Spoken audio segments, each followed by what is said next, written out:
Hello, magluluto po ako ngayon ng broccoli. Unang-una, ang ginamit kong oil ay coconut oil. So, dito ko lamang yung red bell pepper at saka green bell pepper. So, tapos ay kinuha ko siya at nilagay ko siya sa lalagyan.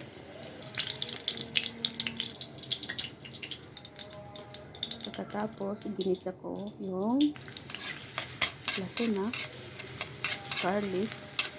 Tapos naman, pag mag-brown na siya, saka ko inilagay yung onion. Maraming onion kasi mura lang ang onion dito sa gulay.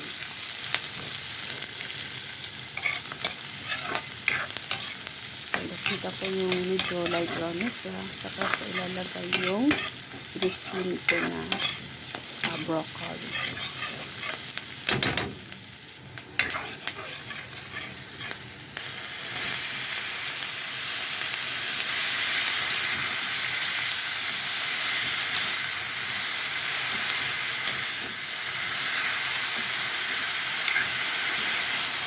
Halo-halo na. Nasa high heat po yan yung ako.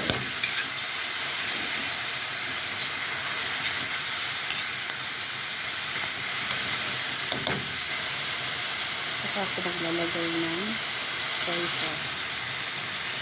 Hindi na ako naglalagay ng asin kasi maasin na yung tuyo.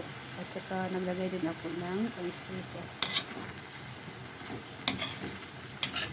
Hindi rin ako naglalagay ng tubig kasi ayoko ng masabaw na gulay.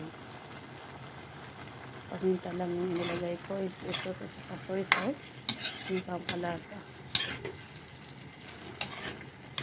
Tapos, saka ko ilalagay naman yung nito kong bell pepper. At pag nakita kong medyo less na yung sabaw niya, saka ko naman siya papatayin yung apoy. O, ito na nga. Sarap yan.